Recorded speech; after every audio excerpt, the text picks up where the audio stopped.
ನಮಸ್ಕಾರ ಸ್ನೇಹಿತರೆ, Kannada jobs corner YouTube ಚಾನೆಲ್ಗೆ ಎಲ್ಲರಿಗೂ ಸ್ವಾಗತ. ನಿಮಾನ್ಸ್ ಬೆಂಗಳೂರಿನಲ್ಲಿ ವಿವಿಧ ಹುದ್ದೆಗಳ ನೇಮಕಾತಿಗೆ ಸಂಬಂಧಪಟ್ಟಂತೆ ಅರ್ಜಿಗಳನ್ನು ಆಹ್ವಾನಿಸಲಾಗಿರುವಂತದ್ದು.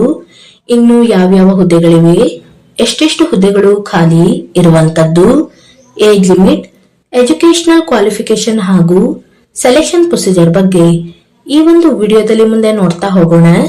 ನಮ್ಮ ಚಾನೆಲ್ ಅನ್ನು ಯಾರಾದರೂ ಹೊಸದಾಗಿ ನೋಡ್ತಾ ಇದ್ರೆ ಸಬ್ಸ್ಕ್ರೈಬ್ ಮಾಡಿ ಹಾಗೂ ಪಕ್ಕದಲ್ಲೇ ಇರುವಂತಹ ಬೆಲ್ ಬಟನ್ ಅನ್ನು ಕ್ಲಿಕ್ ಮಾಡಿ. ನಿಮಾನ್ಸ್ ನಲ್ಲಿ ವಿವಿಧ ಹುದ್ದೆಗಳ ನೇಮಕಾತಿಗೆ ಸಂಬಂಧಪಟ್ಟಂತೆ ಆನ್ಲೈನ್ ಮೂಲಕ ಅರ್ಜಿಗಳನ್ನ ಆಹ್ವಾನಿಸಲಾಗಿರುವಂತದ್ದು. ಇನ್ನು ಯಾವ್ಯಾವ ಹುದ್ದೆಗಳು ಖಾಲಿದೆ ಅಂತ ನೋಡ್ತಾ ಹೋಗೋದಾದ್ರೆ, ಮೊದಲನೇದಾಗಿ ಸೀನಿಯರ್ ಸೈಂಟಿಫಿಕ್ ಅಸಿಸ್ಟೆಂಟ್. ಈ ಒಂದು ಹುದ್ದೆಗಳಿಗೆ ನೋಡ್ತಾ ಹೋಗೋದಾದ್ರೆ ಒಬಿಸಿ ಕೆಟಗರಿಯಲ್ಲಿ ಒಂದು ಹುದ್ದೆ ಖಾಲಿ ಇರುವಂತದ್ದು. ಇನ್ನು ಈ ಒಂದು ಹುದ್ದೆಗಳಿಗೆ ಆಯ್ಕೆಯಾದಂತಹ ಅಭ್ಯರ್ಥಿಗಳಿಗೆ ಲೆವೆಲ್ 6 ಅಲ್ಲಿ ವೇತನವನ್ನ ನೀಡಲಾಗುತ್ತದೆ. ಹಾಗೂ ಏಜ್ ಲಿಮಿಟ್ ಬಗ್ಗೆ ನೋಡೋದಾದ್ರೆ ಗರಿಷ್ಠ 35 ವರ್ಷದ ಒಳಗಿನ ಎಲ್ಲ ಅಭ್ಯರ್ಥಿಗಳು ಅರ್ಜಿಗಳನ್ನ ಸಲ್ಲಿಸಬಹುದಾಗಿರುವಂತದ್ದು. ಹಾಗೂ ಈ ಒಂದು ಹುದ್ದೆಗಳು ಗ್ರೂಪ್ ಬಿ ಹುದ್ದೆಗಳಾಗಿರುತ್ತವೆ. ಇನ್ನು ಎರಡನೇದಾಗಿ ಇಇಜಿ ಟೆಕ್ನಿಷಿಯನ್. ಈ ಒಂದು ಹುದ್ದೆಗಳಿಗೆ ನೋಡೋದಾದ್ರೆ ಒಟ್ಟು 3 ಹುದ್ದೆಗಳು ಖಾಲಿ ಇರುವಂತದ್ದು. ಎಸ್ಟಿ ಕೆಟಗರಿಯಲ್ಲಿ 1, ಒಬಿಸಿಯಲ್ಲಿ 1 ಹಾಗೂ ಇಡಬ್ಲ್ಯೂಎಸ್ ಕೆಟಗರಿಯಲ್ಲಿ 1 ಹುದ್ದೆಗಳು ಖಾಲಿ ಇರುವಂತದ್ದು. ಇನ್ನು ಈ ಒಂದು ಹುದ್ದೆಗಳಿಗೆ ಆಯ್ಕೆಯಾದಂತಹ ಅಭ್ಯರ್ಥಿಗಳಿಗೆ ಲೆವೆಲ್ 6 ಅಲ್ಲಿ ವೇತನವನ್ನ ನೀಡಲಾಗುತ್ತದೆ. ಇನ್ನು ಏಜ್ ಲಿಮಿಟ್ ಬಗ್ಗೆ ನೋಡೋದಾದ್ರೆ ಗರಿಷ್ಠ 30 ವರ್ಷದ ಒಳಗಿನ ಎಲ್ಲ ಅಭ್ಯರ್ಥಿಗಳು ಅರ್ಜಿಗಳನ್ನ ಸಲ್ಲಿಸಬಹುದಾಗಿರುತ್ತದೆ. ಹಾಗೂ ಈ ಒಂದು ಹುದ್ದೆಯು ಗ್ರೂಪ್ ಬಿ ಹುದ್ದೆಗಳಾಗಿರುತ್ತವೆ. ಇನ್ನು ಮೂರನೇದಾಗಿ ಲೈಬ್ರರಿ ಅಸಿಸ್ಟೆಂಟ್. ಈ ಒಂದು ಹುದ್ದೆಗಳಿಗೆ ನೋಡೋದಾದ್ರೆ ಒಟ್ಟು 3 ಹುದ್ದೆಗಳು ಖಾಲಿ ಇರುವಂತದ್ದು. ಎಸ್ಸಿ ಕೆಟಗರಿಯಲ್ಲಿ 1 ಹಾಗೂ ಯುಆರ್ ಕೆಟಗರಿಯಲ್ಲಿ 2 ಹುದ್ದೆಗಳು ಖಾಲಿ ಇರುವಂತದ್ದು. ಇನ್ನು ಈ ಒಂದು ಹುದ್ದೆಗಳಿಗೆ ಆಯ್ಕೆಯಾದಂತಹ ಅಭ್ಯರ್ಥಿಗಳಿಗೆ ಲೆವೆಲ್ 6 ಅಲ್ಲಿ ವೇತನವನ್ನ ನೀಡಲಾಗುವಂತದ್ದು. ಹಾಗೂ ಗರಿಷ್ಠ 30 ವರ್ಷದ ಒಳಗಿನ ಅಭ್ಯರ್ಥಿಗಳು ಅರ್ಜಿಗಳನ್ನ ಸಲ್ಲಿಸಬಹುದಾಗಿರುತ್ತದೆ. ಹೀಗೆಯೇ ಇನ್ನುಳಿದಂತೆ ಆರ್ಟಿಸ್ಟ್ ವಿಭಾಗದಲ್ಲಿ 1 ಹುದ್ದೆ ಖಾಲಿ ಇರುವಂತದ್ದು.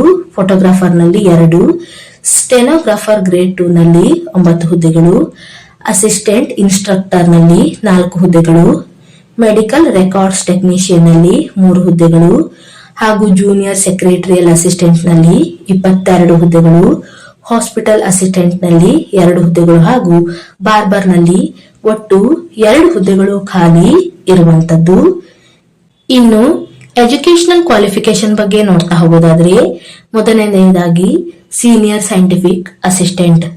ಈ ಒಂದು ಹುದ್ದೆಗಳಿಗೆ ನೋಡ್ತಾ ಹೋಗೋದಾದ್ರೆ ಫಸ್ಟ್ ಅಥವಾ ಸೆಕೆಂಡ್ ಕ್ಲಾಸ್ ನಲ್ಲಿ ಮಾಸ್ಟರ್ ಡಿಗ್ರಿಯನ್ನ ಮಾಡಿರುವಂತಹ ಅಭ್ಯರ್ಥಿಗಳು ಅರ್ಜಿಯನ್ನ ಸಲ್ಲಿಸಬಹುದಾಗಿರುವಂತದ್ದು. ಅಥವಾ ಇನ್ನು ಒಂದು ಕ್ವಾಲಿಫಿಕೇಶನ್ ಅನ್ನು ಸಹ ನೀಡಿರುವಂತದ್ದು.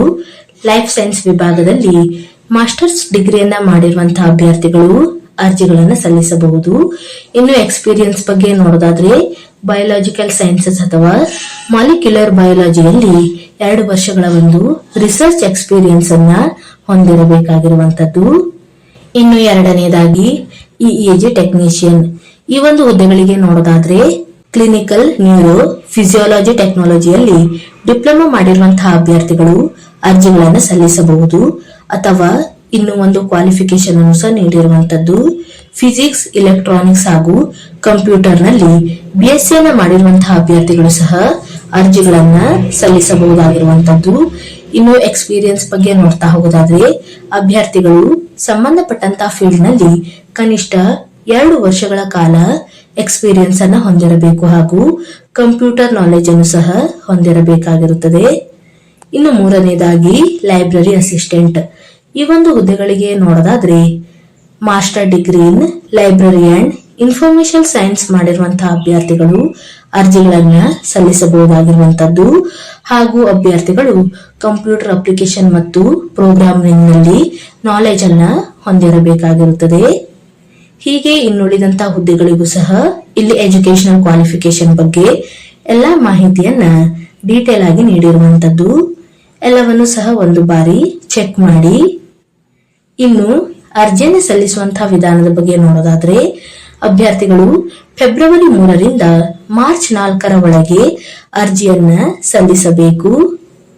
ಇನ್ನು ಅಪ್ಲಿಕೇಶನ್ ಫೀಸ್ ಬಗ್ಗೆ ನೋಡ್ತಾ ಹೋಗೋದಾದ್ರೆ, ಮೊದಲನೆಯದಾಗಿ UR, OBC ಹಾಗೂ EWS ಕೆಟಗರಿಯ ಅಭ್ಯರ್ಥಿಗಳಿಗೆ ನೋಡೋದಾದ್ರೆ ಗ್ರೂಪ್ ಬಿ ಈ ಒಂದು ಹುದ್ದೆಗಳಿಗೆ 1,180 ರೂಪಾಯಿ ಅಪ್ಲಿಕೇಶನ್ ಫೀಸ್ ಇರುತ್ತದೆ. ಇನ್ನು ಗ್ರೂಪ್ ಸಿ ಹುದ್ದೆಗಳಿಗೆ 885 ರೂಪಾಯಿ ಅಪ್ಲಿಕೇಶನ್ ಫೀಸ್ ಇರುವಂತದ್ದು ಹಾಗೂ SC/ST ಕೆಟಗರಿಯ ಅಭ್ಯರ್ಥಿಗಳಿಗೆ 885 ರೂಪಾಯಿ ಗ್ರೂಪ್ ಬಿ ಹುದ್ದೆಗಳಿಗೆ ಅಪ್ಲಿಕೇಶನ್ ಫೀಸ್ ಇರುವಂತದ್ದು ಹಾಗೂ 590 ರೂಪಾಯಿ ಗ್ರೂಪ್ ಸಿ ಹುದ್ದೆಗಳಿಗೆ ಅಪ್ಲಿಕೇಶನ್ ಫೀಸ್ ಇರುತ್ತದೆ.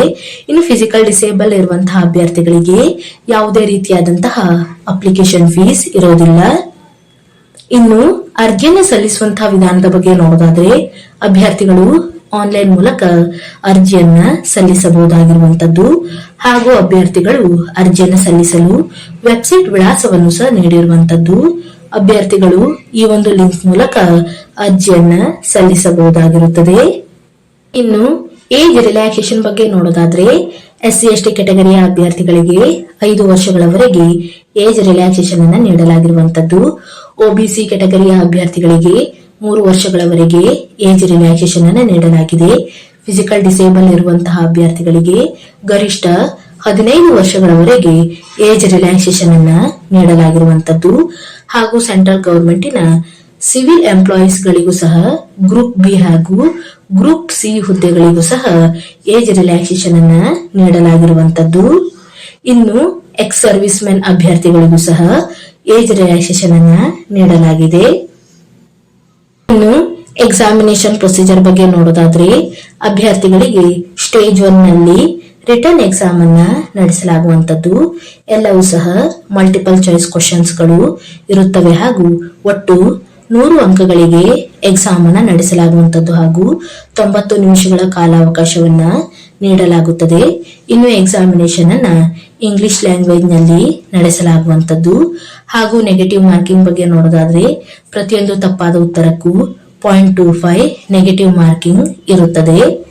ಇನ್ನು ರಿಟರ್ನ್ ಎಕ್ಸಾಮ್ ನಲ್ಲಿ ಕ್ವಾಲಿಫೈ ಆದಂತಹ ಅಭ್ಯರ್ಥಿಗಳಿಗೆ ಸ್ಕಿಲ್ ಟೆಸ್ಟ್ ಹಾಗೂ ಡಾಕ್ಯುಮೆಂಟ್ ವೆರಿಫಿಕೇಶನ್ಗೆ ಕರೆಯಲಾಗುವಂತದ್ದು.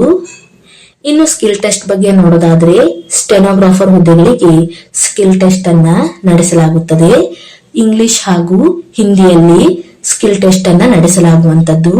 ಒಟ್ಟು 10 ನಿಮಿಷಗಳ ಕಾಲಾವಕಾಶವನ್ನು ನೀಡಲಾಗುತ್ತದೆ ಹಾಗೂ 80 ವರ್ಡ್ಸ್ ಪರ್ ಮಿನಿಟ್ಸ್ ಇರುವಂತದ್ದು. ಇನ್ನು ಟ್ರಾನ್ಸ್ಕ್ರಿಪ್ಷನ್ಗೆ ಇಂಗ್ಲಿಷ್ ವಿಷಯಕ್ಕೆ 50 ನಿಮಿಷಗಳ ಕಾಲಾವಕಾಶವನ್ನ ನೀಡಲಾಗುತ್ತದೆ ಹಾಗೂ ಹಿಂದಿಗೆ 65 ನಿಮಿಷಗಳ ಕಾಲಾವಕಾಶವನ್ನ ನೀಡಲಾಗುವಂತದ್ದು ಹಾಗೂ ಟ್ರಾನ್ಸ್ಕ್ರಿಪ್ಷನ್ ಅನ್ನ ಕಂಪ್ಯೂಟರ್ ಅಥವಾ ಲ್ಯಾಪ್ಟಾಪ್ ನಲ್ಲಿ ನಡೆಸಲಾಗುತ್ತದೆ. ಇನ್ನು ಆಸಕ್ತ ಮತ್ತು ಅರ್ಹ ಅಭ್ಯರ್ಥಿಗಳು ಈ ಒಂದು ಹುದ್ದೆಗಳಿಗೆ ಅರ್ಜಿಯನ್ನು ಸಲ್ಲಿಸಬಹುದು. ಇವಿಷ್ಟು ನಿಮ್ಹಾನ್ಸ್ ನಲ್ಲಿ ಕರೆಯಲಾದಂತಹ ವಿವಿಧ ಹುದ್ದೆಗಳ ನೇಮಕಾತಿಗೆ ಸಂಬಂಧಪಟ್ಟಂತಹ ಮಾಹಿತಿಯಾಗಿರುತ್ತದೆ. ಈ ಒಂದು ವಿಡಿಯೋ ನಿಮಗೆ ಇಷ್ಟವಾಗಿದ್ದಲ್ಲಿ ಒಂದು ಲೈಕ್ ಮಾಡಿ, ಶೇರ್ ಮಾಡಿ ಹಾಗೂ ಸಬ್ಸ್ಕ್ರೈಬ್ ಮಾಡಿ. ಜೊತೆಗೆ ಪಕ್ಕದಲ್ಲಿ ಇರುವಂತಹ ಬೆಲ್ ಬಟನ್ ಅನ್ನು ಕ್ಲಿಕ್ ಮಾಡಿ.